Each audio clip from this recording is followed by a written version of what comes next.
महाप्राणदीपं शिवं शिवं महुकाररूपं शिवं शिवं महासूर्यचन्द्राग्निनेत्रं पवित्रं महागाढतिमिरान्तकं सौरगात्रं महाकान्तिबीजं महादिव्यतेजं भवानी समेतं भजे मञ्जुनाथं।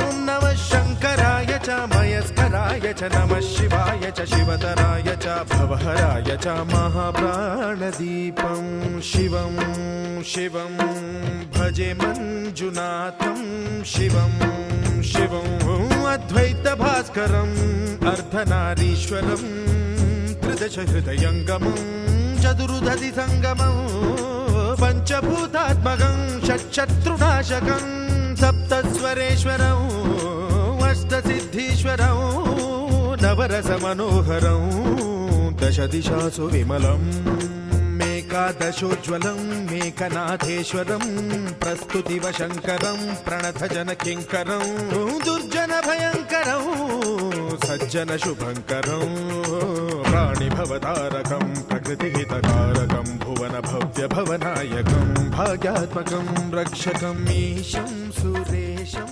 ऋषेशं समनाय स्वाय ब्रह्मणे स्वाय मध्ये मध्ये पुरतपानीं समर्पयामि सर्वगामिं प्रोगुरुसमितनागत्रो दैवतम् तदेतान्तानाम् अक्षरान् समर्पयामि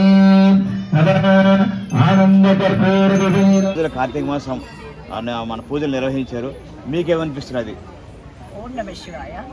ప్రసన్నాంజనేయ శివాలయం అండి. ఇక్కడ చాలా బాగా జరుగుతాయి.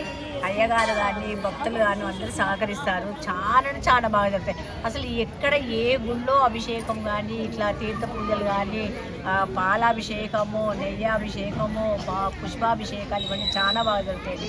మేము ఎక్కడ ఇటువంటి కార్యక్రమాలు చూడలేదు. చాలా బాగా జరుగుతాయి. మా గుళ్ళో చితాభస్మంతో అభిషేకం చేస్తాము. అది స్పెషల్. ఇక్కడ కాశీ నుంచి తీసుకొచ్చిన చితాభస్మం అంటే కాశీ నుంచి తీసుకొచ్చిన చితాభస్మం నుంచి స్పెషల్గా చాలా అభిషేకం చేస్తాం. ప్రత్యేకంగా కొంతమంది భక్తులు అనుకుంటున్నారు శ్రీ కాశీని చితాభస్మం అనేది ఎలా మీరు సంపాదించారు, ఎక్కడి నుంచి ఇచ్చారు, అది రావడం మీకు మంచి అనిపిస్తుందా? అంటున్నారు. అసలు రెండు కళ్ళు చాలవండి.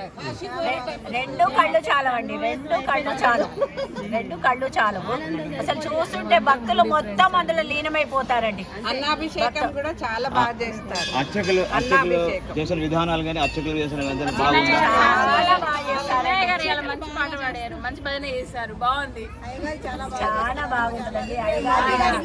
సింగర్ అండి, చాలా బాగా భక్తి పాటలు పాడతారు. భక్తి పాటలు పాడిన ఫస్ట్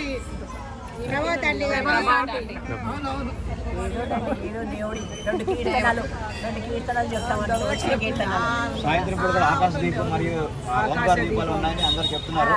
సో దానికి మీరు ఏమనిపిస్తుంది చెప్పండి. కార్తీక మాసం నెల రోజులు ఓంకారం మొత్తం చేస్తారండి. సాయంత్రం కూడా అందరు భక్తులు వస్తారు, అందరు సహకరిస్తారు.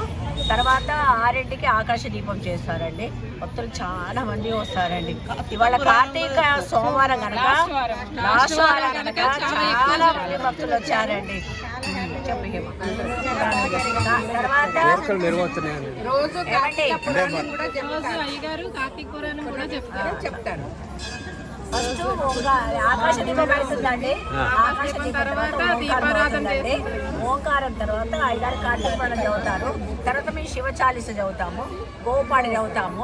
తర్వాత 2 పాటలు చెప్తామండి. దీపదానం కూడా జరుగుతుంది. మనం అంటే మన హిందూ సాంప్రదాయం ప్రకారం భక్తులందరూ కూడా ఏదో ఒక కోరికలో బాధలు తీర్చడానికి దేవుడికి ప్రార్థిస్తాం. అప్పుడైతే లోక కళ్యాణార్థం కోసం పూజిస్తాము, సుఖ సౌకర్యాలుగా ఉండాలని చేస్తాము. ఈ నెల రోజుల పూజలో మీరేమైనా ఆశించారా? మీ కోరికలు తీరాయా? మీరు లేదా ప్రజా సేవ కోసం లోక కళ్యాణం చేశారు. ఇదేనా ఉంటే బాధలు ఏమైనా కొంచెమైనా అనుకుంటే ప్రతివాడికి ఏవో ఒకటి ఉంటాయి. అంతేదాకా తీరినట్టుగా అనిపిస్తున్నదా? తీరితేనా ఊహించుకుంటున్నారా? ఏదో చెప్పండి. చాలా నిజమండి. ఎందుకంటే మేము గుడి కట్టి 25 సంవత్సరాలు అవుతుంది. మేము ఇక్కడికి వచ్చి 40 సంవత్సరాలు అయింది. 25 సంవత్సరాలు చేస్తున్నాము. మేము ఇదే ఆరోగ్యంతో మాకు ఆరోగ్యం ఇస్తున్నారు స్వామి. మేము ఇలా చేస్తున్నాము అంటే మొత్తం దేవుడి అనుగ్రహమేనండి. నేను దేవుడి అనుగ్రహం. మీ అలాగే గుడి మెయింటెనెన్స్ చేసి ఆలయ పాలకమండలి వాళ్ళు మీకు ఏమైనా అంటే ఏమైనా అసౌకర్యం కల్పించారా, లేకపోతే దేవుడికి కావాల్సిన సమకూరుస్తున్నారా? వారి గురించి చెప్పండి. చాలా బాగా చేస్తున్నారండి, చాలా బాగా చేస్తున్నారు. ఏదో చిన్న చిన్న తప్పులు అనేటివి చాలా సహజం అండి. అది దాన్ని పట్టించుకోవద్దు, అవన్నీ పట్టించుకోవద్దు. చాలా బాగా చేస్తున్నారు. వాళ్ళకు మేము సహకరిస్తాము, వాళ్ళు మాకు సహకరిస్తారు. భక్తులందరూ కూడా ఆలయ పాలక మండలి వ్యవహార శైలితోటి అలాగే ప్రధాన అర్చకులతోటి కూడా మీరు అందరూ సంతృప్తిగా ఉన్నట్టు చాలా చాలా చాలా సంతోషంగా. కానీ అదే మళ్ళీ మేనేజర్లు కానీ అందరూ చాలా బాగా చాలా ప్రతి ఒక్క భక్తులకు టికెట్ ఉన్నా లేక ప్రతి ఒక్కరికి పేరు చదువుతారు, పేరు గోత్రం చదువుతారు, అందరికీ అక్షింతలు వేస్తారు, అలా ఒక పండిస్తారు, అందరినీ ఒక తిరిగి చాలా సంతోషం.